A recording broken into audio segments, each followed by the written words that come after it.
All right, good morning, everybody. My name is Danielle Coco, and I'm the marketing director at SUSTA. We're excited that so many of you all were really interested in this topic on getting your, oh, there we go, Michelle, that's perfect. Now it's full screen.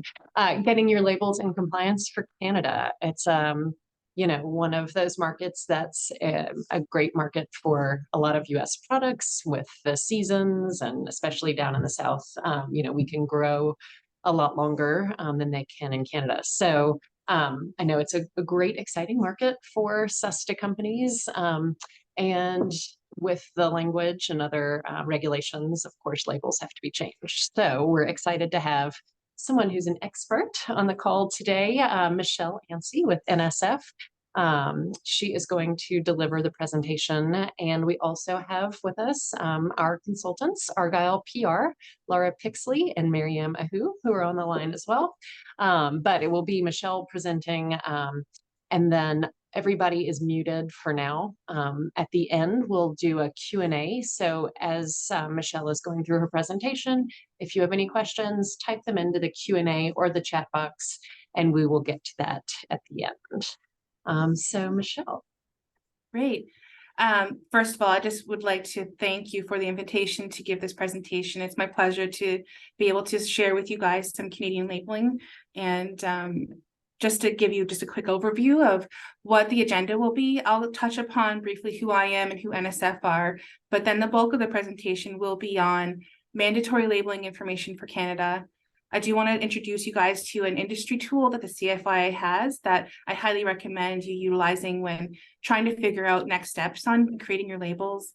And then we'll talk a little bit about labeling enforcement, and also there are quite a few upcoming regulations that have been passed in the last year or so that you should be aware of for any products that are going to be entering into the Canadian market in the near future. So just a brief background about myself. I'm part of the regulatory affairs team here at the Food Consulting Division at NSF. I have over 12 years of experience on food labeling and regulations, and I do help clients work on developing and assessing their labels for the North American market. NSF, as a whole, we are an independent, not-for-profit organization. Our mission is to focus on always protecting and improving both planet and human health. And I'm located in the Guelph, Ontario, Canada office. Our head office is located in Ann Arbor, Michigan. So just a little bit of a brief overview of what we do here at NSF. But to get right into the meat of the presentation, which I'm sure you're excited to hear about, the first thing we'll talk about is the mandatory labeling elements. And this summary slide kind of touches on all the topics that we'll get into in the next few slides. There are, as you're aware, bilingual requirements. There are 2 official languages in Canada, English and French. We have a lot of other mandatory elements that are sometimes aligned with the US, but often a little bit different to US labels. So common name or statement of identity, net quantity declaration, your dealer name and address or the company address, your requirement to have a list of ingredients, including the food allergens declared, your nutrition facts table, and then for some products, there will be requirements for durable life dates and other commodity-specific requirements. Where there aren't specific regulations that may address a particular topic that you're interested in or claim you want to make, the overarching requirement to be truthful and not misleading on your food labels is kind of what you fall back on. So just want to keep that as your baseline. So if you can't find something that speaks to a regulation that on a topic you want to consider, that's where you fall back on. But I'm going to go through each of these different requirements in turn into a little bit more detail. One of the big ones are bilingual requirements. So I did mention that the 2 official languages in Canada are English and French. I think the first consideration you need to make when marketing your product into Canada is to determine if you're selling into the province of Quebec. If you're going into Quebec, either through selling federally to all provinces or just particular to Quebec, all your labeling information must be in both English and French. And not only that, the size and prominence of the French must be equivalent to the English. So that's one of the bigger requirements. And then you can imagine that this has implications on spacing and fitting elements on your label, and then meeting the minimum type heights for different elements as well. If you were just selling into any of the other provinces without going into Quebec, it is still a requirement to have all your mandatory label information bilingual. This would be your common name, country of origin if it's required, date marking, storage instructions, your ingredient list and allergens, your net quantity statement, nutrition facts table, and any other specific regulated statements that may be applicable. So yeah, just wanted to give that overarching framework of the first decision on where you're selling into Canada and then what the requirements are after that. And I guess the recommendation too is if you aren't currently selling in Quebec, but it may be a future prospect, keeping like the majority of labels that we see do kind of meet the federal, including Quebec, requirements of having everything in French. So it's a good option to go with. The next mandatory element that I'll touch upon is your common name. And this has, there are a number of standards of identity within the Canadian regulations. So if you fall under one of those specific categories, that would be your common name, both if you're selling that product individually or if you're using it as an ingredient in your ingredient list, that would be the name by which you would call it. Where one doesn't exist, then you would go by the name that the food is commonly known as on the market. And then thirdly, if you happen to have a kind of a new innovative type of recipe or product, then perhaps it would need a more descriptive name because there isn't a common name that most people would understand when they see it. So those are the kind of hierarchy of decision making you would need to make when kind of decide what the product name should be.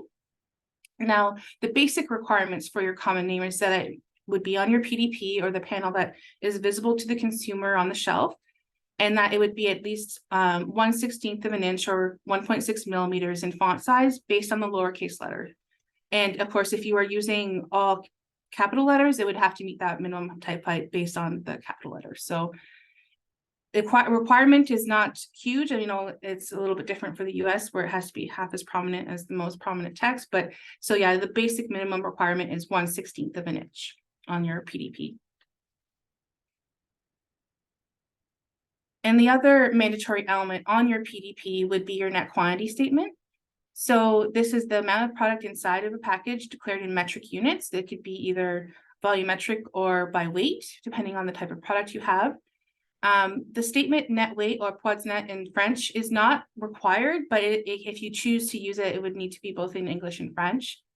And so because of it's not required, you could simply just have the metric weight, like 550 grams in my example there, be the minimum you need to meet that requirement. Similar to the US, the size of the net weight statement is tied to the area of your principal display panel. So those are the first considerations you make, like how large is the principal display panel? And I'll show you on the next slide that there's a similar table that outlines based on your area, this is how large the numerals need to be in your net weight statement. So the numeral portion of your net weight statement is tied to this minimum size, and it needs to be in bold font, and there should be a space between your numeral and the unit being used. So just to show you that table here, you can see based on the area of the principal display surface there, it can range anywhere from 1.6 millimeters in a very small package up to a quite large 12.7 millimeters in height. So those are the considerations you need to make with the net quantity statement. And then the other element that we'll touch upon next is your dealer name and address or your domicile address. This is the name and address of the physical location of the responsible party in Canada. And it can be shown anywhere on your package except for the bottom of the package. And again, the minimum font size is pretty basic at 1.6 millimeters again, based on the lowercase letter. Currently, the regulations are not very prescribed at the level of detail as needs to be. It could simply be, as the example shows there, the name of the company, ABC Foods, Toronto, Ontario. That meets your basic requirement there. If you are, as you would likely be, importing from US into Canada, an imported good, there are requirements, and we'll touch upon that here, on declaration of imported goods. So there are a number of ways that you could go about meeting this requirement. If you were a commodity that requires a country of origin statement, then this being next to the name and principal place of business of the Canadian company in close proximity would meet that requirement. Another option would be just the declaration of the name and company name of the foreign manufacturer. That would meet the requirement. Or thirdly, imported for, imported by prefix to the company name and address. So those are the basic 3 ways that the CFIA has outlined that you can indicate on your label that you are an imported product.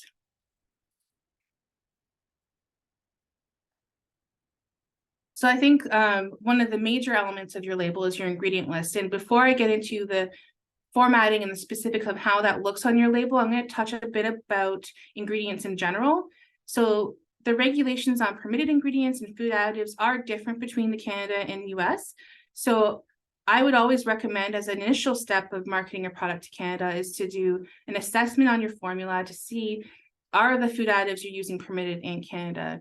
Are the levels appropriate for the amount being used? Are you meeting the same standards of identity? So one of the big things, so within the regulations, if you fall under a standard of identity, it will be indicated by a bolded S in the regulations. And there are differences between the same named ingredient in Canada versus the US. An example I'm giving here is cream cheese, and those have to do with differences on the amount, the permitted ingredients. So cream and milk versus cream only in Canada to be permitted to be called cream cheese. So being aware of these nuances and differences is important to know whether, not necessarily you can't market something that's that cream cheese in the US to Canada, but maybe it needs to be called something different. Maybe it's called cream cheese spread in Canada or an unstandardized name. So those are just kind of base level considerations to make. And then food additives also are very prescribed and listed in 15 different tables that Health Canada has created for different functions within the food additive tables. So highly recommend, if any food additives are being used, to check that the food category they're permitted in matches with what you are using it for and the function it's being listed for and any applicable permitted levels that are listed. So they're quite, like most of the food additives do generally fall under GMP levels, so it's a little less prescribed, but there definitely are limits to some of the food additives, and they don't exactly align all the time with the levels or permissions that are in the US. And another kind of large difference between US and Canadian ingredients are enrichments. So in Canada, enrichments and fortifications are limited to only those specified in the regulations, and they are somewhat limited. And then there are certain products that must be enriched, and one of the big examples is wheat flour. All wheat flour within Canada must be enriched, and it's even if it's used in small amounts, because this has been a large debate with the CFIA for a long time with the industry. There's been a lot of pushback on, them setting a limit on, if it's in a minor component of a little, small ingredient, that maybe that should be permitted to be unenriched flour, but the CFIA has not changed their stance on that. They've released in the past a industry letter explaining that too. So just be very aware that even if it's in minor amounts, it's still required to be enriched to the Canadian standards. So then moving on to more of the formatting and look of what the ingredient list is in Canada, it is required to be anywhere except for the bottom. It needs to have your list of a descending order by weight, similar to the US. You should include all components of compound ingredients. And sugar-based ingredients is a relative change in the Canadian regulations, so that any ingredient that is deemed to be sugar-based, and that is defined, and there's lots of examples in the guidance that you can refer to see if particular ingredients fall into those categories. They need to be grouped together, and the combined weight of all those sugar-based ingredients indicates where that grouping is placed in your ingredient list. So, for example, if you had a product that had sugar, honey, and brown sugar and molasses, they could not be placed individually where they would fall. They have to be all together, likely higher up in your ingredient list under the heading sugars. And you'll see what that looks like in a future slide. The other kind of complication with ingredient list in Canada is that the formatting is very prescribed. So it has to be in mixed case lettering in black or equivalent font on a white or neutral background. So you may ask, oh, my label is a blue label and it's marketed that way. It's still a requirement to have a white or neutral background. So in those cases, you would be required to have it on a white box, or something similar, like a neutral, no more than 5% tint, I believe it is, background. And it also needs to be separated from other label elements. So if you had some marketing copy above it or some other elements around it, you would need to separate it either through this color differentiation or through a border. And you'll see what that looks like too when I show you the visual of what the ingredient lists look like. And there isn't a single answer on how large the font needs to be. It's all dependent on the size of your package. So once you know the available display surface of your packaging, then you can determine what the compliant nutrition facts table is. I know that seems like it's not related, but in this case it is. And based on what compliant nutrition facts table you qualify to use, that dictates the size of the font size minimums. But generally speaking, on a larger size label package, you would need to have 1.4 millimeter minimum type height based on the lowercase letter, and then the leading, which is the base of one letter of one line of text to the base of the next line of text, needs to be 3.2 millimeters. And the intent of having those requirements defined by the CFIA was that it makes the ingredient list a little more spaced out and easier to read for consumers, and that was their rationale for making those changes recently in the regulations. And then there are, like I said, provisions for smaller size packages, and in those cases, the minimum type height is lower at 1.1 millimeter and then 2.5 millimeter leading. But I won't, it is a real struggle people have with making all the elements fit, especially with the mixed case lettering, making the fonts generally just larger font size, and then having both English and French being present. So it is a struggle, and we try to help as much as possible when people are trying to figure out how to logistically make that work. Before we get into more of the visual, I will just touch upon some exemptions. So we do have some provisions within the regulations that allow you not to declare some of the components of certain ingredients. I've listed the regulations there, but basically there's two lists, one where the components of these listed ingredients are generally exempt from component declaration. Examples would be margarine, baking powder. So if you declare that in your ingredient list, you don't need to declare what the components are. Of course, the note I have there to say that allergens always need to be declared. So if you have an allergen to any of these types of ingredients, it needs to be declared in your ingredient list or your contain statement. So just be aware of that. And then there is another list in B01009, list B, that is generally exempt. And things include things like food additive preparations, flavoring preparations, coloring preparations, things like that. And they are generally exempt from component declaration, but there are some exemptions like that make you lose that permission. And there's another separate list that if any of these subcomponents are present, they have to be declared. Things like salt or M.Sc, peanut oil is an example of one. And then generally speaking, if a particular ingredient has a technological effect on your finished good, it would need to be declared. So say you had a flavor preparation, for example, and it contained caramel color, and that was added to a part of your product that was, very light, and it imparted color to your finished product. In that case, you would lose the exemption for that caramel color and would need to be declared. So just a few examples there. And then most importantly in your ingredient list, I would say as far as food safety goes, is allergens. So the priority allergens are somewhat similar to what you have in the US, but there are differences. So these can either be listed directly within your ingredient list by common name or in a separate contain statement. Either is acceptable. In Canada, we have eggs, milk, peanuts, tree nuts with an asterisk. I'll get back to that. Fish, crustaceans, mollusks, mustard, sesame, soy, sulfites, wheat, and also other gluten sources, if they're present, need to be declared. So the caveat with tree nuts that I have at the bottom there is that unlike the US, coconut is not considered a tree nut in Canada. So just be aware that there's that difference. And generally speaking, that the list of tree nuts may be different. So check the list, see if you have any that fall in separate ways. And then mustard, as you can tell, is uncommon. You don't see that in the US. I would say if you're looking out for possible sources of mustard in your product, spice blends, flavor preparations, keep an eye out there. And I mean, I would always recommend getting allergen tables that include all priority allergens for the region you're selling into, filled out by your suppliers to just really ensure that you're covered on that front.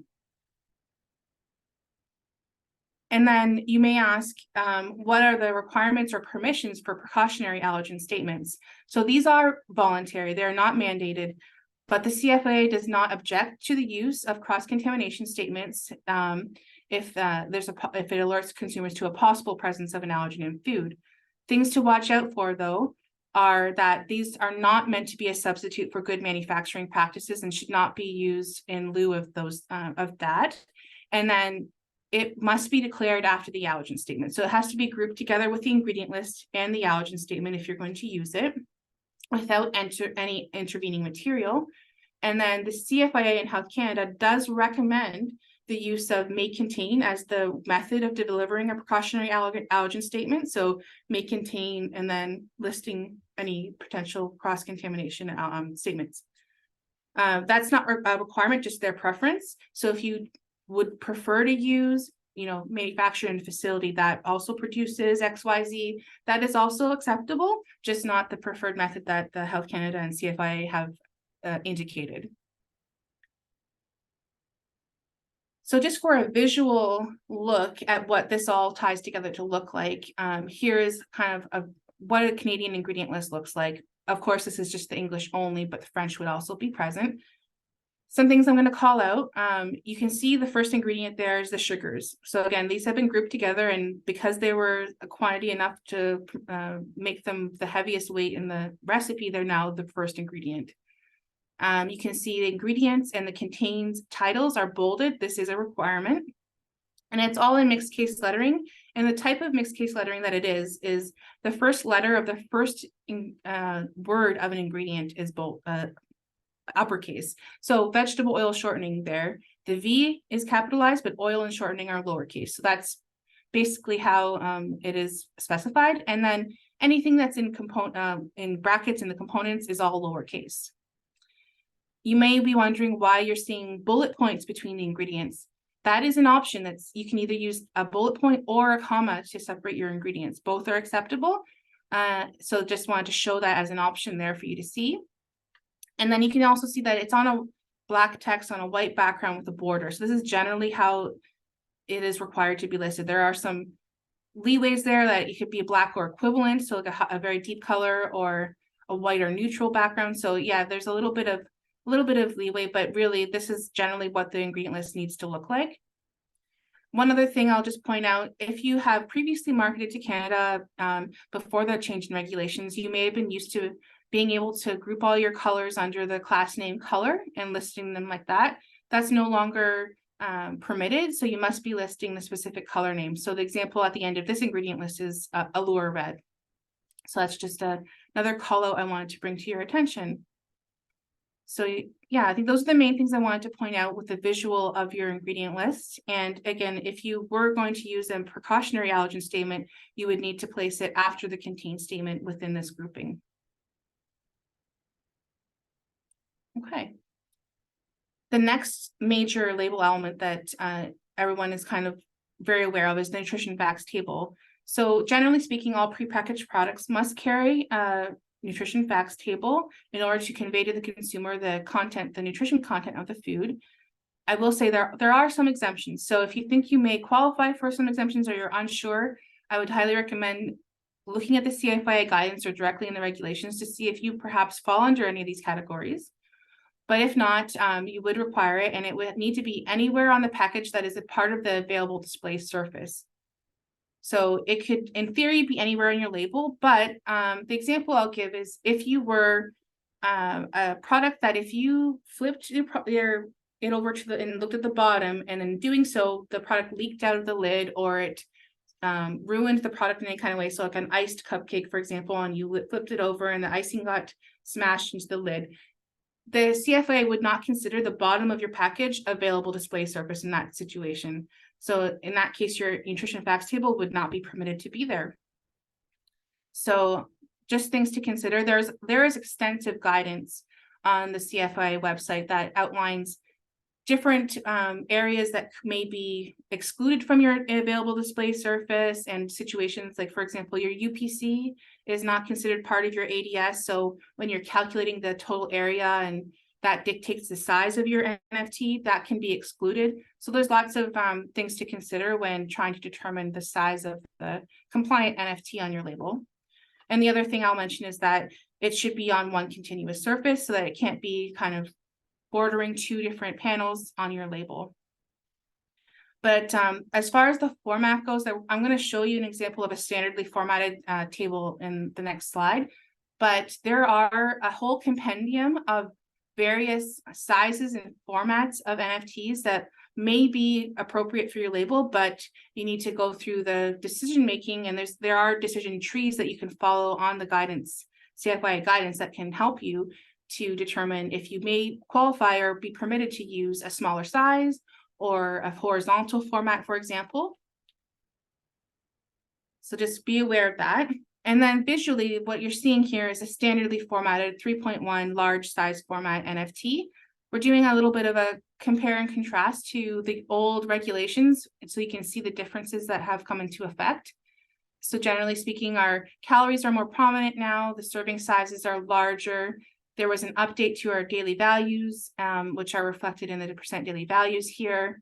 Similar to the US, when we went through our regulatory update, we no longer are required to list vitamin A and vitamin C in the vitamins and minerals section, and we have added in potassium, along with the requirement to have the milligram amounts declared.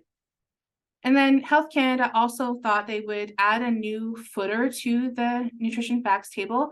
And the intent of this was to allow consumers to have like a basic guideline as to how much of a nutrient is in their product that they're going to consume. And they thought 5% or less is a little and 15% or more is a lot, met that requirement. And that's why that's now required. So that is visually what your nutrition facts table in Canada will look like. You can see this is bilingual. The option to have the French listed first is also permitted, and there also are provisions to use unilingual, so having two panels on your product. For example, if you had an English and French panel that displayed your ingredient list and your nutrition information separately, that is also an option. But this is the standard bilingual format here. And then there are certain considerations that you would need to make on determining what your serving size would be within your nutrition facts table. So once you have determined that you're not a single serve product, that it would be a multi-serve product, then you would go to the table of reference amounts of foods as like shown here, an example. And then you would find your category, your product category, such as sauces for dipping in this example here. And then the new change to these reference amounts is very prescribed. So basically, once you find your product category, you're really going to get one answer as to what your serving size will be, whereas in the past, it's been a little bit more, have more leeway. So in this example, once you've indicated that you are sauce for dipping, or you've determined that's where you fit, your serving size metric measure would be your reference amount, which is 30 mils, and your household measure would be 2 tablespoons. So the last column is how it would be displayed on your, for the English anyway, you'd have the French equivalent as well. So per 2 tablespoons, 30 mils in this example. But yeah, the entire table of reference amounts exists and has similar guidance as to help you find out what your serving size needs to be. And then finally, for the mandatory elements, I'm going to touch upon durable life date. This is only a requirement if your durable life is less than 90 days. And in those situations, it is required to have your best before date and storage instructions if they differ from room temperature. And this can be anywhere on your label except for the bottom. There is a prescribed format. So the CFIA has outlined that month, day, or adding in the year, either 2 or 4 digits, year, month, day is what the required format would be, even if you're voluntarily adding a durable life date. So say you fall greater than 90 days, it would still be required to use the format that they have indicated here. A few callouts: the year would only be needed if it's required for clarity. For example, if the date goes into the next year, and the month, it needs to be alpha, not numeric. So they do have a table of acceptable bilingual 2-digit month codes that you can reference to use. And similar to a lot of the other elements on the label, the minimum type height is 1.6 millimeters again. And the best before date title, so best before meilleur avant, should be grouped with the date, but if not, the location of the date must be indicated. So there is that understanding that sometimes due to logistics, you may have to inkjet your best before date in a different area, but as long as it's referenced with the best before title, then that's acceptable. So the example there is best before C date on lid, and that's okay. So what I want to outline here is to provide you some tools that you can use and references that will help you when you're trying to develop your label. The CFIA has provided an amazing guidance document repertoire, and that's what's linked here. So you'll have a link when you get the PDF slides after the presentation. I highly recommend you reference this. It has a number of things that I'm going to show in the next few slides that I think will help greatly when trying to figure out how to make your label compliant for Canada. The one thing they do have is a checklist. I would say it's a good resource. It doesn't cover every situation, but it's a good base checklist that you can go through and just ensure that you are meeting those different requirements for the mandatory elements. And then it helps you to make sure that you've considered all the different situations there. So again, it's a good resource, maybe not fully comprehensive of all the different scenarios and situations for your label, but it does provide a lot of assistance.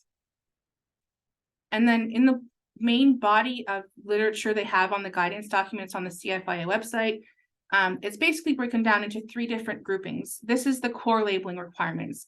It's touching on a lot of the different things that I've talked about today. So you'll see bilingual requirements, common name, net quantity, all the things that we've spoken about, plus more, and in much more depth.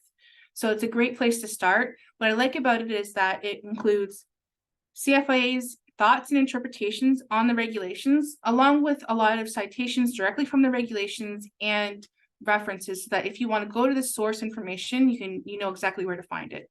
So it makes it a bit easier to interpret their thoughts on the enforcement of these types of topics. And then the second grouping of guidance documents they have are about claims and statements. Again, some of these may not have regulations that they are referring back to specifically, but you're going to get the CFIA's thoughts and guidance on the appropriate way to make some of these types of claims. So highly recommend referring to this. And we will talk a little bit about some of the regulations that do exist for nutrition content claims, for example, in the next few slides as well.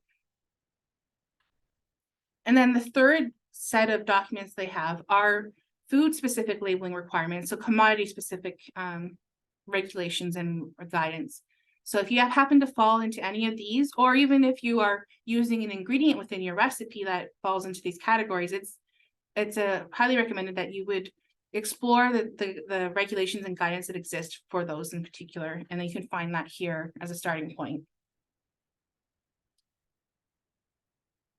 But just to talk a little bit now about some of the voluntary information that you may be interested in adding to your label and what some of the requirements may be. One of the most common ones are nutrient content claims, are statements that are describing the level of a nutrient.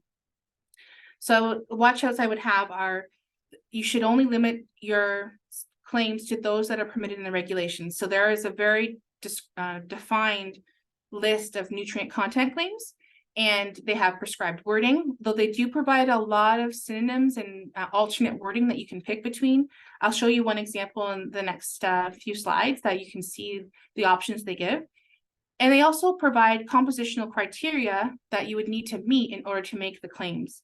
And for the most part, they are based on meeting a certain threshold or limit of a reference amount and the serving of stated size. So when your serving size is not identical to the reference amount, you have to calculate the threshold or limit based on both, and then ensure you meet it for both of them. Some examples of basic types of nutrient content claims. Fat-free, low in sodium, some vitamin and mineral claims such as source of vitamin C, protein claims, even a simple declaration of the word protein anywhere on your label is considered an implied protein claim. And if you make that statement anywhere on your label, even in the product name says protein, you have to ensure that you are meeting the quantity and quality requirements to make a protein claim. So there's a lot of guidance around that as well. And then there are also requirements around just nutrition statements. So statements of fact, 3 grams of fat per 100 gram serving. There's a prescribed way that these are expected to be worded. And then there's also requirements around some other special dietary purpose claims like energy restricted or diet that if you were looking to make those types of claims, you would need to consider. So to give you a visual now of what the layout of making a claim looks like, this is for free of energy. So just one example of the many different nutrient content claims that may be possible to make.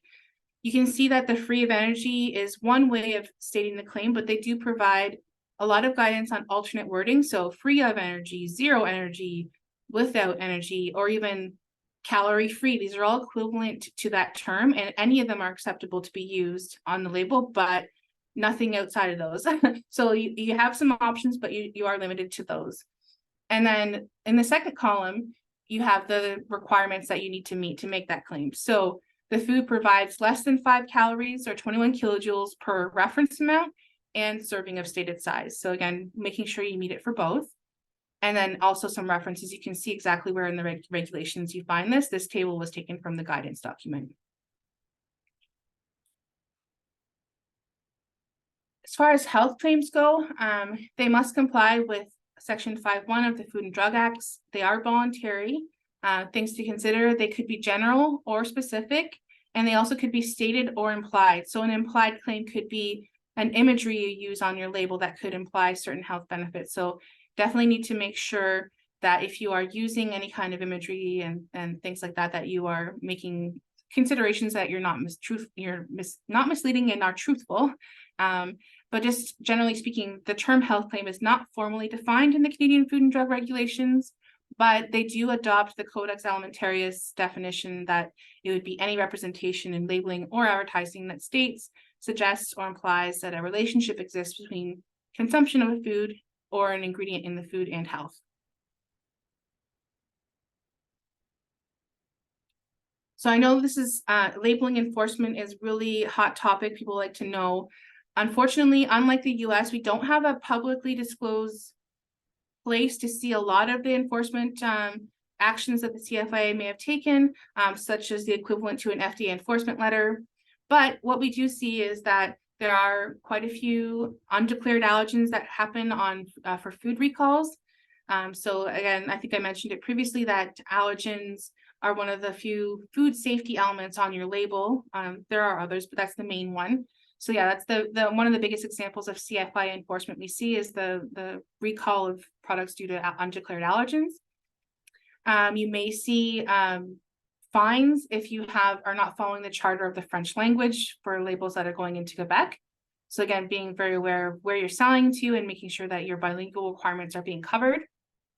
And then I think the most likely outcome of any kind of non-compliant label element that's not food safety related would be that the CFIA will work with you to update your label, request that you make a correction on your next print run or something like that, and that it may increase your scrutiny or inspection level that the CFIA has if that's the case. But those are the most likely outcomes for non-compliant label elements that are not food safety related.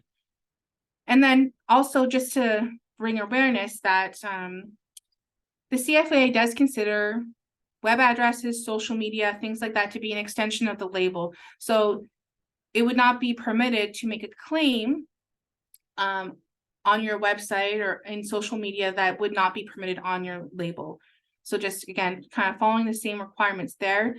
There is limited jurisdiction as to what the CFI can enforce. So if you are a US-based web address and you have a Canadian portion or you market part of your Canadian portfolio on part of your US website, the CFIA may not have jurisdiction over that. However, I think generally speaking, it's just good practice to be truthful and not misleading, doing the same, making the same claims and advertising elements that you would be permitted to have on your label in other places, such as your website or social media. So the last thing I'll touch upon is what the upcoming regulations are. And I think you may have already been aware of the biggest one, which is the front of package nutrition symbol requirements. These were published about a year ago in July.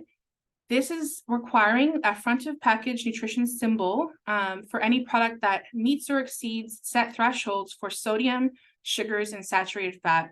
On the next slide, I'll show you what that looks like.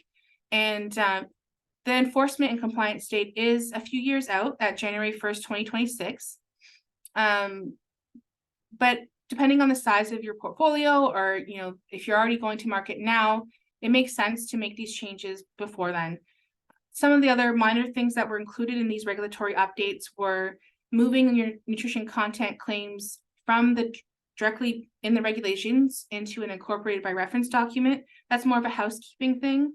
They cleaned up some of the regulations around high intensity sweetener requirements just to make all the grandfathered older sweeteners aligned with some of the newer ones and how they were regulated. They made some changes to vitamin D levels for cow's milk, margarine, and it's now permitted in goat's milk. And they also cleaned up some of the definitions that were in the regulations around partially hydrogenated oils now that they are banned in Canada. So those are some of the housekeeping and minor things that came up in these regulatory updates, as well as the front of pack. But to focus on the front of pack nutrition symbols, you can see this example here of what that looks like.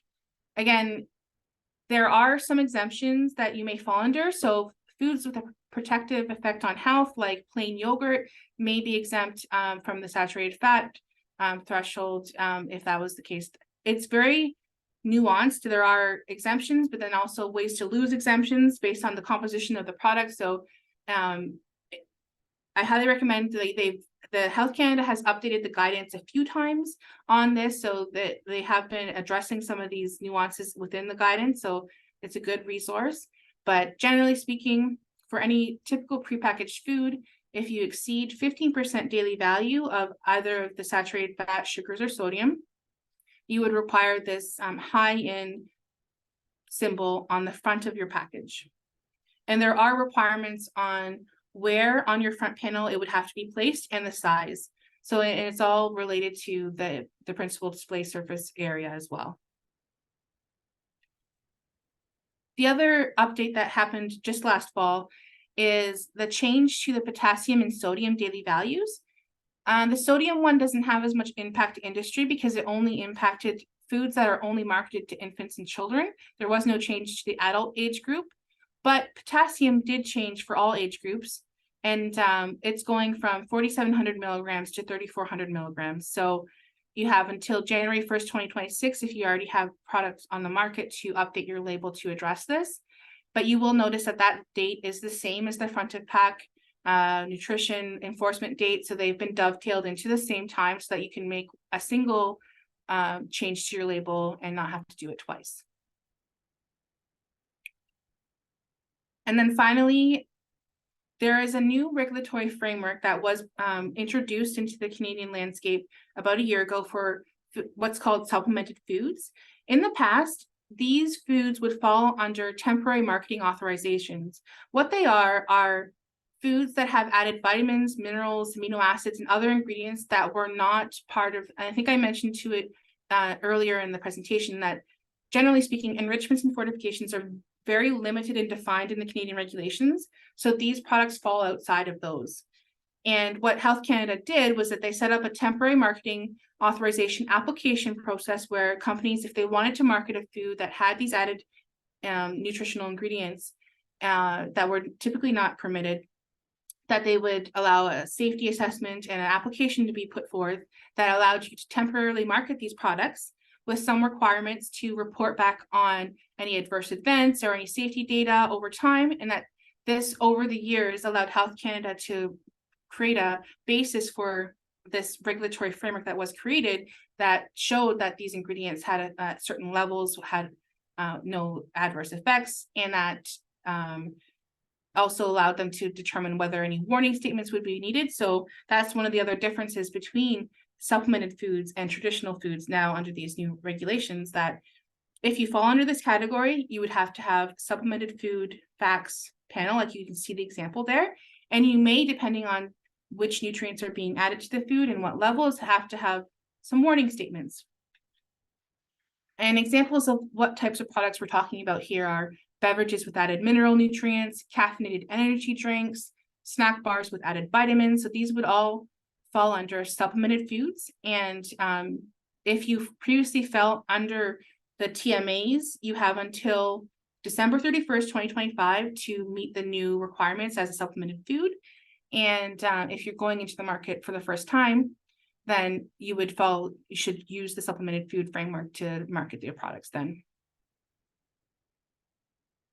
And that concludes like the formal presentation. I know this can be overwhelming. I dumped a lot of information on you at once, but yeah, it looks like you're on top of all the new regulations there. And then meanwhile, it's a big pile of paper and or electronically these days, but yeah, it's a lot to take in.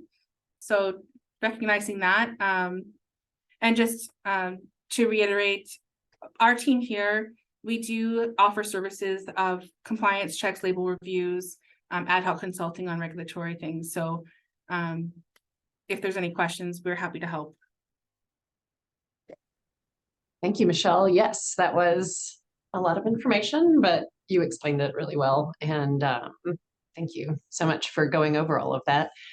We do have a little time for Q&A. So if anybody has questions, type those into the Q&A or the chat box, and we will address those here. But of course, I'll also be sending an email to let you know when the video of the today's webinar as well as this presentation are uploaded on our website, and you can access that there as well.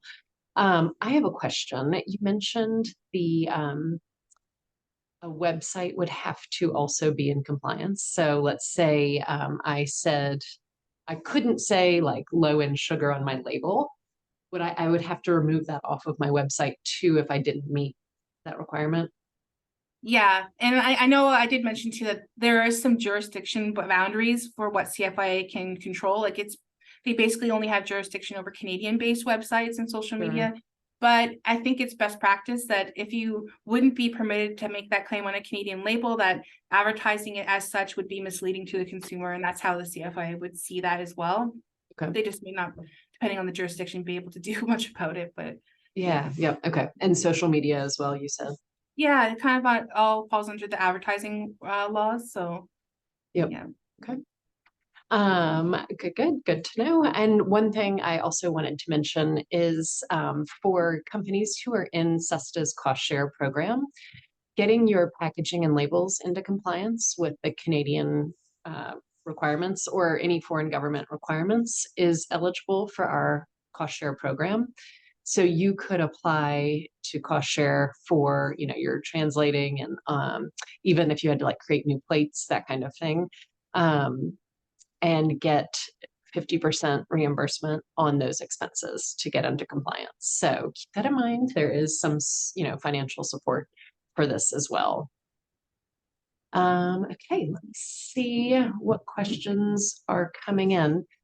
This is a good one.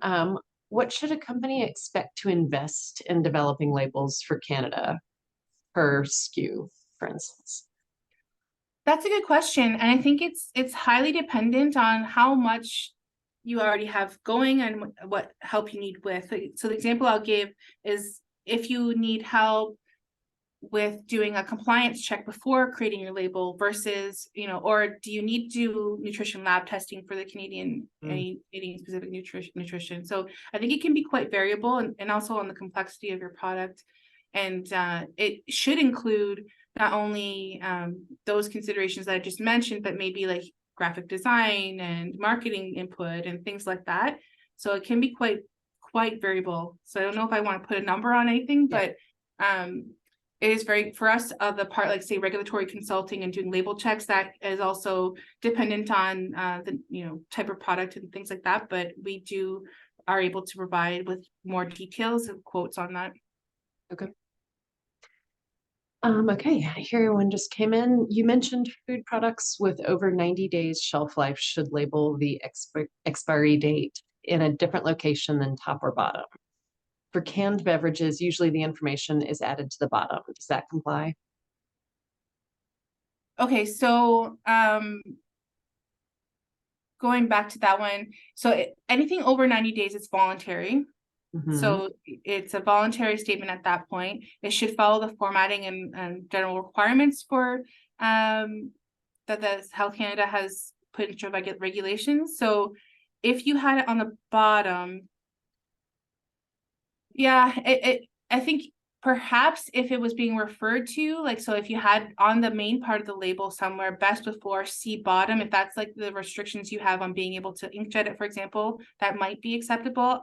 I'd have to explore that further, but I think that if you're referring to it and it's clear on the main body of the label that where to find it, it might be okay.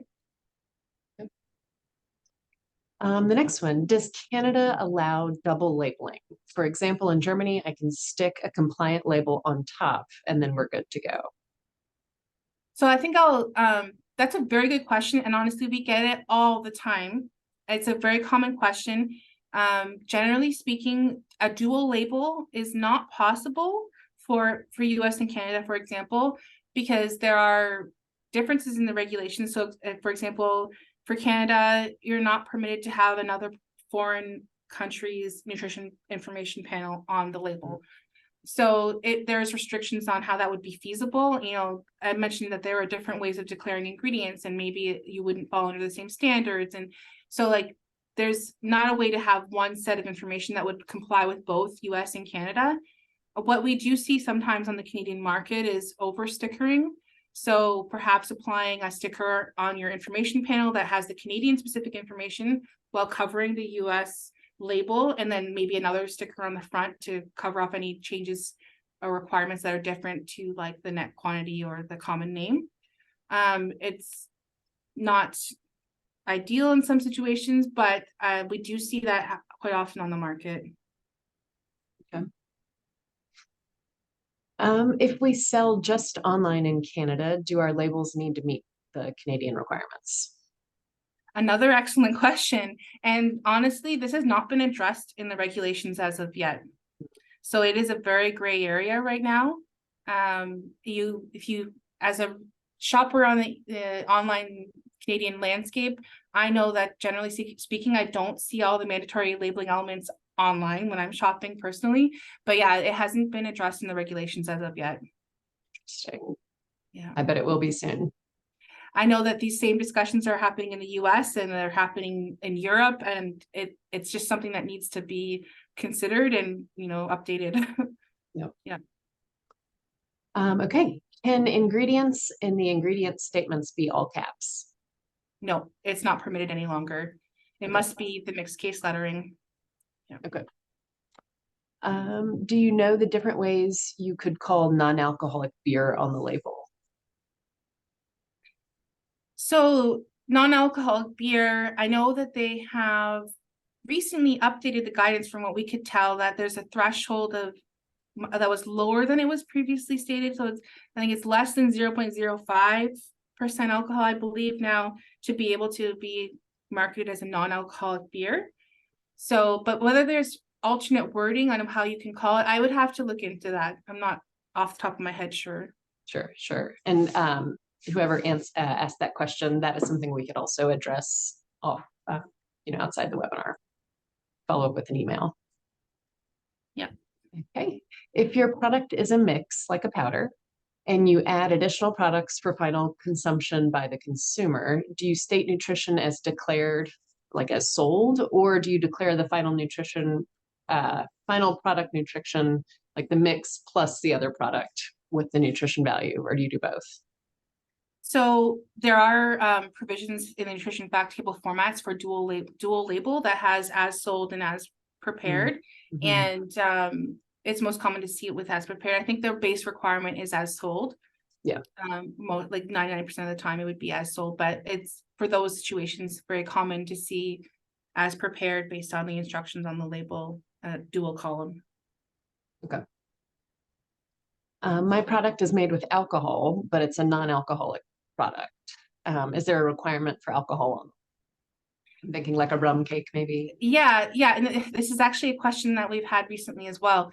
And I think it all depends on the amount. So like above a certain amount, I believe it's 0.4% by weight or 0.5% by volume, it would be no longer considered food, and it would maybe fall under like the alcohol regulations and other things. So I think it depends on the amount, and it could have implications on whether it's considered a food. Good. Good.